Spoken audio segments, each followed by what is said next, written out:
HDFC का आपने जिक्र किया है, इसमें जो चाल फिलहाल दिखाई दे रही है ये और कितनी लंबी जा सकती है? काफ़ी दमदार चाल? देखिए एचडीएफसी बैंक जो है और एचडीएफसी लिमिटेड जो है ना, एचडीएफसी लिमिटेड की हिस्ट्री 1995 की है। हाँ, 1995। 95। तो 1995 5 वहाँ 23 यहाँ 28 साल की हिस्ट्री है। और क्या ये काम करती है, आपको होम लोन देती है। बिल्कुल। बड़ा सिस्टम है भाई, आपकी जो घर की वैल्यू है उसका 80% पर आपको लोन देते हैं। आपने लोन नहीं दिया, घर वापस ले लेंगे। कितना सिंपल बिजनेस है। बिल्कुल। मगर जो स्टॉक है और 270% ऊपर गया है, 27% नहीं, हाँ, 270% एचडीएफसी बैंक ऊपर गया है। अगर आप एचडीएफसी बैंक में डटे रहें, एचडीएफसी लिमिटेड में, एचडीएफसी बैंक के अंदर भी फ्रॉम इंसेप्शन 100x से ज़्यादा अप्रिसिएशन हुआ है। तो क्या पिछले 20 साल में 100x अप्रिसिएशन हुआ है, आने वाले 20 साल में 100x अप्रिसिएशन होगा? जी नहीं। मगर क्या एचडीएफसी बैंक की जो शाखा है, मतलब मैं ब्रांच नेटवर्क की बात नहीं कर रहा हूँ, मैं उनके बैंक के बिजनेस नेटवर्क की बात कर रहा हूँ। इंश्योरेंस, हाँ, एएमसी, फिर लोन, फिर अब एचडीएफसी की वजह से उनके पास होम लोन का एडवांटेज आ जाएगा, वो काफ़ी मजबूत हैं। हाँ, तो क्या हाँ, एचडीएफसी बैंक आने वाले समय में 3-4 नहीं तो 4 से 5 साल में अपनी बैलेंस शीट डबल कर सकता है? कर सकता है। एचडीएफसी बैंक की मार्केट लीडरशिप काफ़ी ज़्यादा है। ओके। रिटेल लीडरशिप, टेक्नोलॉजी में लीडरशिप, कासा की लीडरशिप यानी लाइबिलिटी की लीडरशिप, कार लोन में, मगर होम लोन में नहीं है। हाँ, एचडीएफसी लिमिटेड आने के बाद क्या वो लीडरशिप आ सकती है? बिल्कुल। क्या वो मार्केट शेयर 15 से 20% कर सकते हैं? तो अगर ये इन्होंने कर लिया तो इनके पौ 12-25 हो जाएंगे। वाह, तो ये एक लंबी अवधि के लायक रखने लायक शेयर है। तो ये तो हो गया 3 से 5 साल। हाँ, बढ़ो बदलो देश के साथ, ईटी नाउ के साथ रहो, rise with India, HDFC bank में बिल्कुल। बाबू टिके रहो। बिल्कुल। आजकल मत देखो, आने वाला परसों देखो। हाँ, मगर शॉर्ट टर्म में भी मुझे लगता है कि एचडीएफसी बैंक में आउट परफॉर्मेंस आ सकता है। कमा के दे सकता है आपको। अब क्या होगा कविता जी, एचडीएफसी बैंक का विलय हो जाएगा, मर्जर, उसके बाद निफ्टी में चेंजेस आएंगे। निफ्टी में 50 शेयर हैं, एचडीएफसी बैंक और एचडीएफसी लिमिटेड तो एक हो गया, तो भाई एक सीट खाली हो गई। हाँ, हाँ, एक बिल्कुल। सीट खाली हो गई, हाँ, तो ये मिडिल ऑफ द सीरीज में होगी, हाँ, जुलाई में हो जाएगी। हाँ। तो एक कौन सा शेयर आएगा सेंसेक्स और निफ्टी में? एक यह एक बड़ा प्रश्न है जुलाई के लिए। दूसरा इनकी इनकी कौन सा आ combined- सकता है? स्ट्रीट्स क्या कह रही हैं? आपको क्या अंदेशा समझ? देखिए, लोग जेएसडब्ल्यू स्टील की सेंसेक्स में बात कर रहे हैं अच्छा, और एलटी माइंट्री माइंट्री की बात कर रहे हैं, वो निफ्टी में आएगा।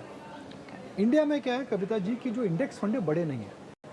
निफ्टी डोमिनेटेड फंड्स जो यूएस में इतने बड़े यहाँ पर नहीं है। Passive investing is not big in India. हाँ, तो हाँ, हाँ, इम्पैक्ट सीधा नहीं देखने को मिलेगा, मगर जी हाँ, अच्छा। निफ्टी में एक नया खिलाड़ी आ जाएगा, सेंसेक्स में एक नया प्लेयर आ जाएगा। हाँ। तो एक वह चेंज रहेगा। तीसरा एफएनओ में क्या होगा, क्योंकि मिडिल ऑफ द सीरीज के अंदर चेंज आ रहा है, तो वह चेंज आएगा। एक और हमें समझना पड़ेगा कि आपको एचडीएफसी लिमिटेड से होम लोन है तो क्या आपको फिर पेपर वर्क करना पड़ेगा? क्योंकि लिमिटेड टू बैंक में आप पेपर वर्क कर रहे हैं, हाँ, वह समझना पड़ेगा। हाँ, आपने एचडीएफसी बैंक लिमिटेड में अगर फिक्स डिपॉजिट खोला है हाँ, तो क्या आपका फिक्स डिपॉजिट दोबारा रिप्राइस होगा? शायद आपने भी इस पे बात करी बिल्कुल, थी। हाँ, तो यह सब एक इंटरेस्टिंग चर्चा का विषय रहेगा हाँ। आने वाले कुछ समय के लिए। बिल्कुल, खासतौर से जो लोन धारक हैं, क्योंकि एचडीएफसी लिमिटेड की जो बेंचमार्किंग थी बीपीएलआर के तहत थी, एचडीएफसी बैंक की ईबीएलआर की तरफ है, तो आपका रेपो रेट से लिंक हो जाएगा। मेरे ख्याल से कुछ चीज़ें हैं जो बैंक्स भी अपनी कम्युनिकेशन में ग्राहकों को ये बारे में बताएंगे कि क्या बदलाव होने वाले हैं। तो आने वाले वक्त में अगर आप एचडीएफसी लिमिटेड के ग्राहक हैं तो आपको बैंक से क्या कम्युनिकेशन आ रही है, क्या ईमेल्स आ रहे हैं, इन सब पे थोड़ा सा आपको गौर देना है। लेकिन चर्चा कविता को जी, एक और बात जी। है, एचडीएफसी लिमिटेड की इस जी। हफ्ते आखिरी बोर्ड, एचडीएफसी लिमिटेड की इस जी। हफ्ते आखिरी बोर्ड मीटिंग हुई है। अच्छा, दीपक पारेख साहब रिटायर हो चुके हैं, हाँ, हो जाएंगे। हाँ, के ओके। के मिस्त्री साहब भी अब हाँ। एक वाइस चेयरमैन थे, he will not be in an executive role. तो ये दो महादिग्गज हैं जिन्होंने भारतीय फाइनेंशियल सेक्टर की रुख बदली है। बिल्कुल, आज से 30 साल पहले Indian market was dominated by PSU banks, chit funds, loan sharks, बिल्कुल, जिसे हम कहते थे कि लोग ब्याज पर पैसा लेते थे, हाई इंटरेस्ट रेट लेते थे। यहाँ पर एक कंपनी आई जिसने, it is so amazing what work they have done, because इन्होंने लोगों के सपने साकार करे। बिल्कुल, देखिए, पैसा लिकर कंपनीज भी बनाती हैं, फार्मा कंपनीज भी बनाती हैं, हाँ। डिफेंस कंपनीज भी बनाती हैं। तो डिफेंस के अंदर तो आप गोला बारूद दे रहे हो भाई, मगर यहाँ आपने लोगों को होम लोन दिया है। हाँ। मैंने भी एक होम लोन एचडीएफसी से लिया अपने सपनों के घर के लिए। तो एक मिसाल है कि एक केस स्टडी है कि इतनी लंबी अवधि में कोई स्कैम नहीं निकला, हाँ, कोई बड़े मैनेजमेंट चेंजेस नहीं हुए, कभी डिफ़ॉल्ट नहीं हुआ। हिंदुस्तान में 2000 हुआ, 2008 हुआ, 2012 हुआ, ग्लोबल फाइनेंशियल क्राइसिस आया, मगर कभी भी इस बैंक, इस HDFC लिमिटेड जैसी फ्रेंचाइज ने डिसअपॉइंट नहीं करा। और उसी फ्रेंचाइज ने HDFC बैंक क्रिएट करा, HDFC लाइफ क्रिएट करा, कैडिला जैसा कंपनी क्रिएट करा और HDFC AMC क्रिएट करा।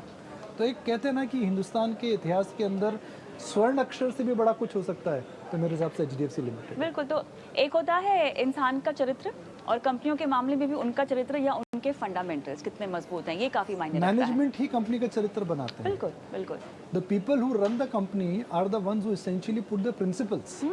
तो कविता जी कैसी हैं, निकुंज कैसे हैं, ये हमारा नेचर ही बताएगा हम लोगों से कैसे डील करते हैं, कस्टमर से कैसे डील करते हैं और वाद विवाद कैसे करते हैं। बिल्कुल। तो ये चीज़ें मैटर करती हैं। बिल्कुल, और यही आपको एक भरोसेमंद मैनेजमेंट का सबूत भी दिलाती है। लेकिन चर्चा को थोड़ा सा मॉनसून